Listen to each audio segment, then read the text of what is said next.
Well, good day and welcome once again to Moments with Dr. Steve. I'm Dr. Steve Bonenberger, and we get to talk today about my opus magnus on human healing called The Way Out. It took me many years to construct this because it came out of the laboratory of human miseries and human suffering. I am a therapist by trade. I'm a healer by practice. I'm a listener by discipline. I spend time with humans that are in turmoil.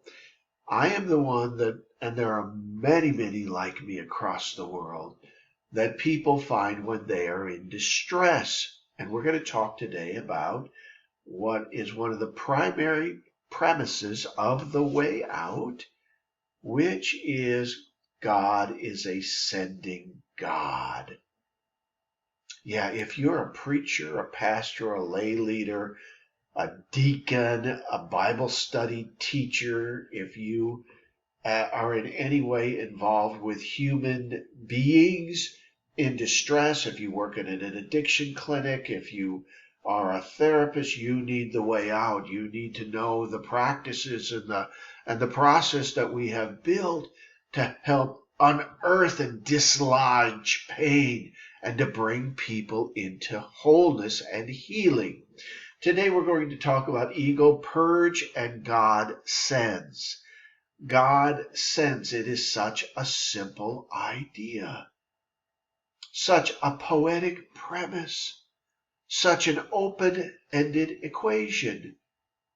Humans have needs, don't we? Humans are either placed in compromising settings or humans compromise themselves. Pain and suffering and imbalance thwart and humble progress. A pox falls upon either the naughty or the naive or the unwitting human. Disease and sickness and bankruptcy and emotional turbulence and turmoil follow along like a companion that joins you on a morning jaunt by the seaside as the sun rises. Clinging and belligerence and hostilities join the fray. Now we have a full-on and full-throated meltdown in front of us, don't we? You know what I'm talking about if you've lived any years of your life. The net results are easy to calculate. Other humans flee because they think it's contagious and infectious, don't they? They don't want to be anywhere around, and so as the humans flee, the besotted one finds themselves alone and isolated and scrounging for simple provision and emotionally cast off.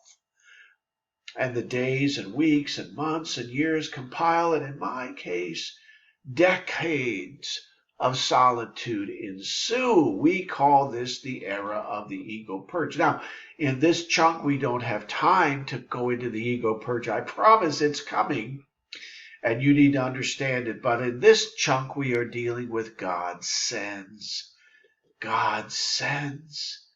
In those moments when we are the least likely recipients, the moments when the ugliness of our own pride and self-absorption and our own self-ego and ego flagellation, when they're almost spent, that is when God sends. God is the sending God. God is the healing God. God is the moment of inspiration God. God is to pick you up and carry you on God. God is the earnest and reliable God. God is the tested help in times of trouble God.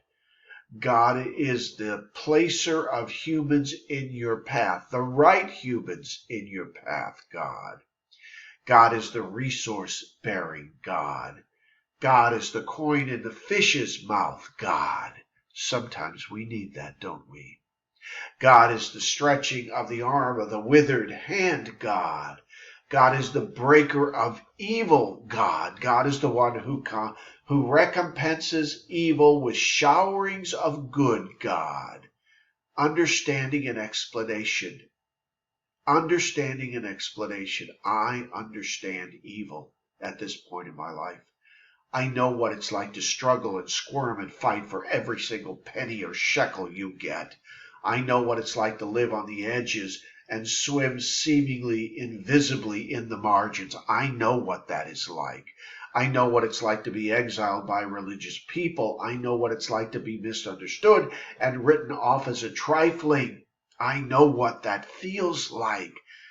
I know what it's like to live in solitude, not for days or weeks or years, but for decades.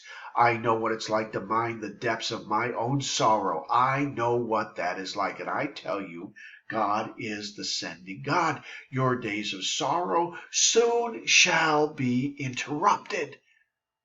We're going to talk about interrupted sorrows in another day.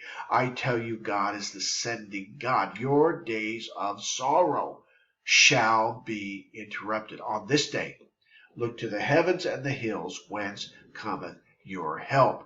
We're building a global cultural conversation. However, head over to stalegious.org and drop us a note. We listen to the laments of those who suffer. I'm going to read a passage now from The Way Out because it speaks about this as a primary premise. God is the sending God. What we know about God's soul healing is that God sends people, caring and gifted people into our lives at the right moments to bring about substantive change. The reason for the sending of caring and gifted and skilled healers is simple. God wishes and seeks to redeem broken people. That is his primary business. And that God repurposes and reinvents and redirects that formerly broken life for his service. Broken and busted and plowed under people are God's primary mission field. God sends healers at appointed right moments to deliver broken people.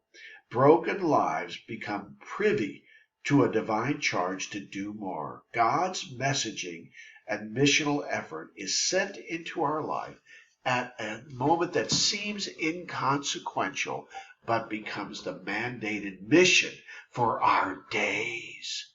Till next time, I'm Dr. Steve Bonenberger. This is Moments with Dr. Steve. Travel far.